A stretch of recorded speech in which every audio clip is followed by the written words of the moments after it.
स्वागत है आपका डायनेमिक डीके में daily news with Dinesh Kumar के।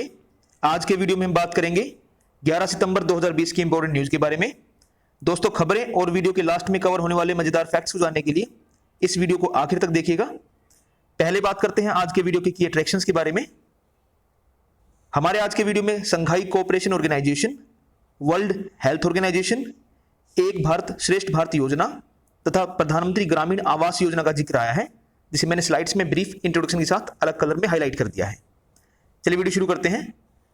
राफेल लड़ाकू विमान को कल अंबाला के वायुसेना केंद्र में आयोजित एक समारोह में विधिवत भारतीय सेना में शामिल कर लिया गया। इसके लिए विशेष रूप से आयोजित समारोह में रक्षा मंत्री राजनाथ सिंह और फ्रांस की रक्षा मंत्री फ्लोरेंस पार्ली भी उपस्थित थी। इस मौके पर रक्षा मंत्री ने कहा कि इन विमानों को भारतीय वायुसेना में शामिल किया जाना एक अत्यंत महत्वपूर्ण और ऐतिहासिक क्षण है। उन्होंने कहा कि राफेल विमानों की खरीद के फैसले ने हमारी राष्ट्रीय सुरक्षा की दिशा को बदल दिया है। श्री सिंह ने देश की संप्रभुता और क्षेत्रीय अखंडता के मुद्दे पर कोई भी समझौता न करने का संकल्प दोहराया। उन्होंने ये भी कहा कि सेनाओं को सुदृढ़ करने का उद्देश्य अंतर्राष्ट्रीय शांति और स्थिरता बनाए रखना है। रक्षा मंत्री ने कहा कि भारत ऐसा कोई भी कदम नहीं उठाना चाहता जिससे अंतर्राष्ट्रीय शांति खतरे में पड़े। श्री सिंह ने कहा कि राफेल को भारतीय वायुसेना में शामिल किया जाना भारत और फ्रांस के बीच घनिष्ठ सामरिक संबंधों को भी दर्शाता है। दोनों देशों ने कई क्षेत्रों में सहयोग के जरिए रक्षा साझेदारी को बढ़ाया है। टेक्नोलॉजी हस्तांतरण के समझौते के तहत मझगांव गोदी में 6 स्कॉर्पियन पनडुब्बियां बनाई जा रही हैं। इस साझेदारी के तहत पहली पनडुब्बी, जिसका नाम INS कावेरी था, उसका 2017 में जलावतरण किया गया। रक्षा मंत्री ने देश में रक्षा उत्पादन के क्षेत्र में फ्रांस के निवेश पर भी जोर दिया। उन्होंने कहा कि प्रधानमंत्री मोदी ने के आत्मनिर्भर भारत के अभियान के तहत कई नीतिगत सुधार किए गए हैं और सामरिक साझेदारी मॉडल के अंतर्गत रक्षा उपकरणों का निर्माण किया जा रहा है। उन्होंने कहा कि स्वतः स्वीकृति के जरिए, इसको ऑटोमेटिक रूट बोलते हैं, FDI जो है उसको 74% तक बढ़ा दिया गया है। इसके अलावा उत्तर प्रदेश और तमिलनाडु में 2 रक्षा गलियारे स्थापित किए जा रहे हैं। अगली खबर है, प्रधानमंत्री मोदी ने जापान के प्रधानमंत्री शिंजो आबे से कल टेलीफोन पर बातचीत की। श्री मोदी ने दोनों देशों के बीच संबंधों को प्रगाढ़ बनाने के लिए श्री आबे की वचनबद्धता और नेतृत्व के लिए उनका आभार व्यक्त किया। दोनों देशों के बीच आपसी विश्वास और मित्रता की पुष्टि करते हुए दोनों नेताओं ने एक दूसरे के देश की यात्राओं के दौरान अपने साझा अनुभवों को याद किया। दोनों नेताओं ने भारत जापान विशेष सामरिक और वैश्विक साझेदारी के ढांचे के अंतर्गत मुंबई अहमदाबाद बुलेट ट्रेन परियोजना सहित विभिन्न सहयोग कार्यक्रमों की प्रगति की समीक्षा की। वे इस बात पर भी सहमत हुए कि भारत और जापान के बीच मजबूत और चिरस्थायी साझेदारी कोविड महामारी के बाद के दौर में वैश्विक समुदाय के लिए नया मार्ग तैयार करने में महत्वपूर्ण भूमिका निभाएगी। दोनों नेताओं ने भारतीय सशस्त्र सेनाओं और जापान की आत्मरक्षा बल द्वारा एक दूसरे को विभिन्न वस्तुओं और सेवाओं की आपूर्ति के समझौते पर हस्ताक्षर किए जाने का स्वागत किया। वे इस बात पर भी एकमत थे कि इस समझौते से भारत और जापान के बीच रक्षा सहयोग और मजबूत होगा और हिंद प्रशांत क्षेत्र में शांति और सुरक्षा बनाए रखने में मदद मिलेगी। श्री मोदी और श्री आबे ने कोविड महामारी के दौर में अपने अपने नागरिकों को एक दूसरे देश की सरकारों द्वारा सहायता उपलब्ध कराए जाने की सराहना की और वे इस बात पर भी सहमत थे कि भारत और जापान के नागरिकों के बीच मजबूत व्यक्तिगत संबंध बनाए रखने के ऐसे प्रयास जरूरी हैं।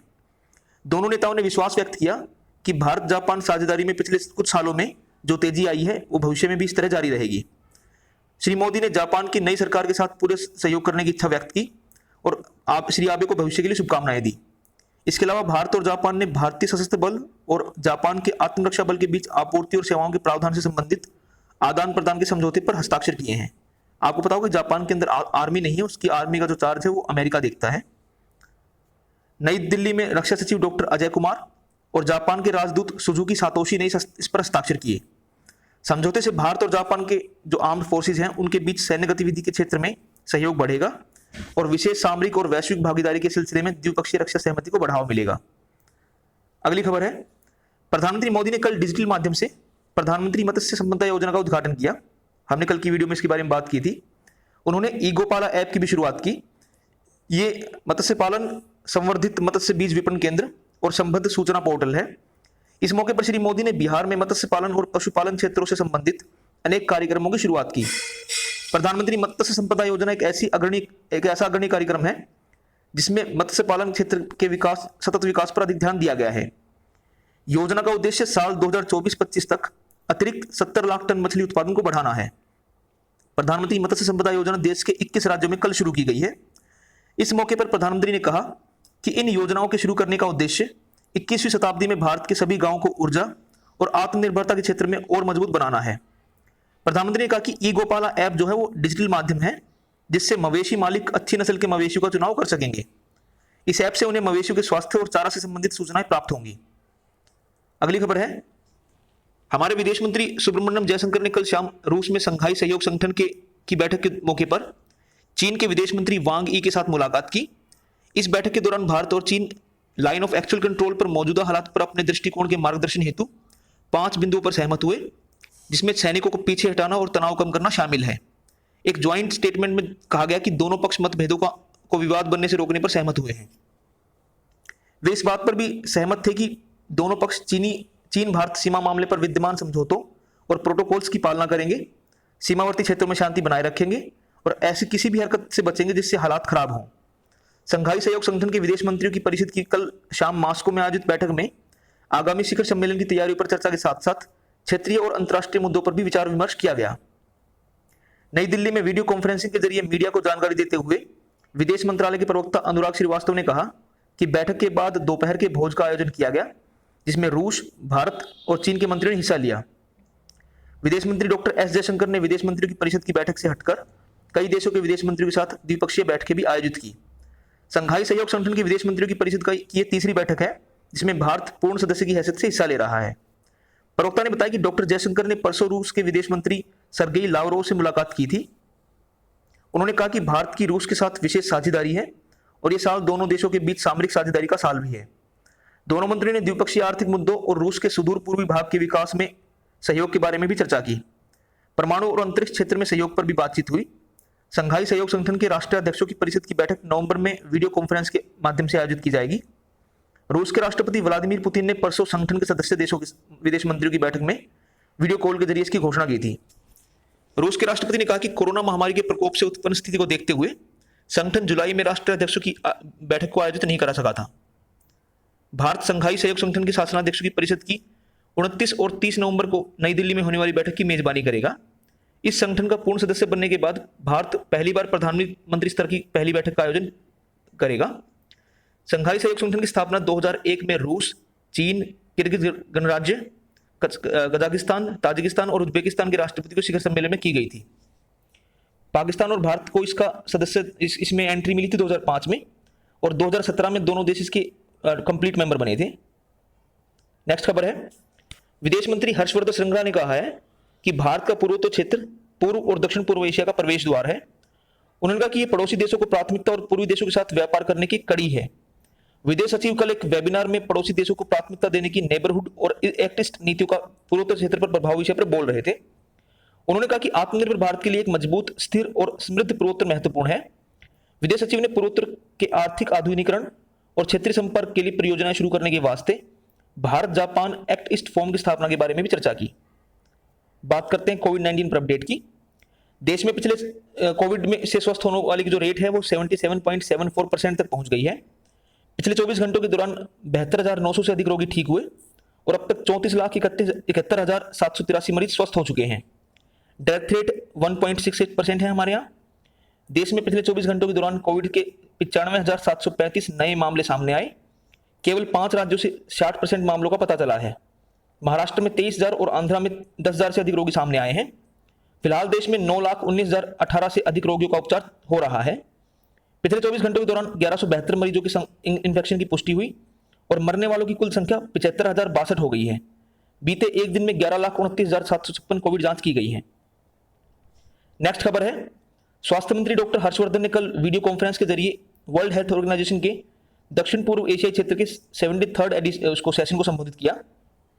इस अवसर पर डॉक्टर हर्षवर्धन ने कोविड से संबंधित आपातकाल तैयारियों पर चर्चा करते हुए कहा कि भारत ने कोविड के प्रबंधन और अन्य आवश्यक स्वास्थ्य सेवाओं को बहाल रखने के लिए कई उपाय किए हैं। डॉक्टर हर्षवर्धन ने भारत में कोरोना पर काबू पाने के लिए सरकार के उपायों के बारे में विस्तार से जानकारी दी। अगली खबर है, एक भारत श्रेष्ठ भारत योजना के अंतर्गत गोवा राज्य को झारखंड के साथ जोड़ा जा रहा है। दोनों राज्यों के बीच सांस्कृतिक गतिविधियों का आदान प्रदान भी हो रहा है। लॉकडाउन के दौरान ऐसे कार्यक्रमों के आयोजन में कमी आई थी, लेकिन अब इनके वर्चुअल आयोजन पर ज्यादा ध्यान दिया जा रहा है। गोवा और झारखंड के बीच बहुत सारे आदान प्रदान प्रकल्प शुरू हुए हैं। अनुवाद परियोजना की शुरुआत भी हो चुकी है। डॉक्टर सोनिया सिरसाट और जीलू गोनकर द्वारा गोवा में कोंकणी में झारखंडी साहित्य का अनुवाद किया जा रहा है। साथ ही कोंकणी साहित्य का उनके राज्य में झारखंडी भाषा में भी अनुवाद किया जा रहा है। अधिक परियोजनाएं प्रक्रिया में है और जल्द ही महामारी की तीव्रता खत्म होने के बाद शुरू हो जाएंगी। इन परियोजनाओं में गोवा और झारखंड के बीच पर्यटन और खेल के क्षेत्रों में सहयोग शामिल है। हाल ही में इन दोनों राज्यों के बीच एक वेबिनार आयोजित किया गया था जिसमें दोनों राज्यों के विशेषज्ञों ने भाग लिया था। हमारी पिछले दिनों की न्यूज में इस बात के बारे में चर्चा हुई थी। आज की लास्ट खबर है, प्रधानमंत्री मोदी मध्य प्रदेश में प्रधानमंत्री ग्रामीण आवास योजना के अंतर्गत बनाए गए 2.25 लाख मकानों के शनिवार को उद्घाटन और गृह प्रवेश के कार्यक्रम में वीडियो कॉन्फ्रेंस के माध्यम से भाग लेंगे। इस मौके पर मध्य प्रदेश के मुख्यमंत्री भी उपस्थित रहेंगे। दूरदर्शन समाचार पर इस कार्यक्रम का सीधा प्रसारण होगा। बात करते हैं आज के स्टैटिक फैक्ट्स के बारे में। आज है 11 सितंबर 1789 को अलेक्जेंडर हैमिल्टन अमेरिका के पहले वित्त मंत्री यानी कि सेक्रेटरी ऑफ यूएस ट्रेजरी बने। 11 सितंबर 1883 को अमेरिका के जेम्स गोल्ड कटलर को पोस्टल मेल शूट के लिए पेटेंट मिला। 11 सितंबर 1893 को वर्ल्ड पार्लियामेंट ऑफ रिलीजन्स के पहले सम्मेलन का आयोजन अमेरिका के शिकागो शहर में हुआ। इसमें स्वामी विवेकानंद के दिए गए ओजस्वी भाषण ने पश्चिमी जगत का नजरिया भारत के प्रति बदलने में महत्वपूर्ण भूमिका निभाई। ये बड़ा फेमस एक उनकी भाषण था जिसके बाद स्वामी विवेकानंद काफी पॉपुलर हुए थे। 11 सितंबर 1906 को दक्षिण अफ्रीका में एक अहिंसक आंदोलन के दौरान महात्मा गांधी ने सत्याग्रह शब्द का आविष्कार किया। 11 सितंबर 1945 को नीदरलैंड के चिकित्सक विलियम जे कोल्फ ने अपनी कृत्रिम गुर्दा मशीन के जरिए पहले सफल किडनी डायलिसिस को अंजाम दिया। 11 सितंबर सन 1977 को द एट्री 2600 उत्तर अमेरिका में रिलीज हुआ। इसके आने के बाद वीडियो गेम जो इंडस्ट्री है उसमें क्रांति आ गई।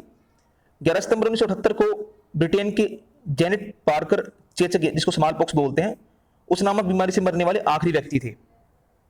11 सितंबर 1980 को दक्षिण अमेरिका के देश चिली ने अपना वर्तमान संविधान अपनाया। 11 सितंबर 1997 को देशव्यापी जनमत संग्रह में स्कॉटलैंड ने यूनाइटेड किंगडम के भीतर एक विकेंद्रीकृत संसद गठित करने हेतु मतदान किया। 11 सितंबर 1998 को 16वें कॉमनवेल्थ खेलों की शुरुआत मलेशिया के कुआलालंपुर में हुई। इनका आयोजन पहली बार किसी ऐसे एशियाई देश में हुआ था जहां की शासनाध्यक्ष ब्रिटेन की साम्राज्ञी नहीं थी। 11 सितंबर 2001 को आतंकवादी संगठन अलकायदा द्वारा अमेरिका पर हमला किया गया। इस हमले में 2606 लोगों की जान गई। इसे फेमसली हम 9/11 के नाम से भी जानते हैं। 11 सितंबर 2003 को द कार्टेजना प्रोटोकॉल ऑन बायोडाइवर्सिटी प्रभावी हुई। 11 सितंबर 2007 को रूस ने विश्व के सबसे शक्तिशाली गैर परमाणु बम जिसको फादर ऑफ ऑल बम्स कहा गया उसका परीक्षण किया। इसके विस्फोट से 44 टन TNT विस्फोट जितनी ऊर्जा उत्पन्न हुई। उसके अलावा 11 सितंबर 2011 को ऑक्यूपाई वॉल स्ट्रीट नामक आंदोलन की शुरुआत अमेरिका में हुई। 11 सितंबर 2012 को लीबिया के बेंगाजी में स्थित अमेरिकी कॉन्सुलेट पर आतंकवादी हमला हुआ जिसमें अमेरिकी राजदूत जे क्रिस्टोफर स्टीवंस सहित 5 लोग मारे गए। यह अपने आप में एक रियल इंसिडेंस था जिसमें एक एम्बेसडर मारा जाता है। 11 सितंबर 1885 को प्रसिद्ध अंग्रेजी उपन्यासकार D.H. लॉरेंस का जन्म हुआ। 11 सितंबर 1895 को प्रख्यात गांधीवादी और भारत रत्न से सम्मानित विनोबा भावे का महाराष्ट्र में जन्म हुआ। 11 सितंबर 1965 को सीरिया के 21वें वर्तमान राष्ट्रपति बशर अल असद का जन्म हुआ। वो 17 जुलाई 2000 से सीरिया के राष्ट्रपति पद पर आसीन है। 11 सितंबर 1948 को पाकिस्तान के निर्माता मोहम्मद अली जिन्ना की डेथ हुई। 11 सितंबर 1973 को हिंदू संत और हनुमान भक्त नीम करोली बाबा की डेथ हुई। उसके अलावा 11 सितंबर 1987 को प्रसिद्ध हिंदी लेखिका महादेवी वर्मा की डेथ हुई। तो दोस्तों ये थी आज की खबरें और static facts. I hope you like the video. Please like, subscribe, share this video. अगर आपका वीडियो से रिलेटेड कोई सवाल है तो you can ask me by dropping a comment. Thank you दोस्तों, बाय।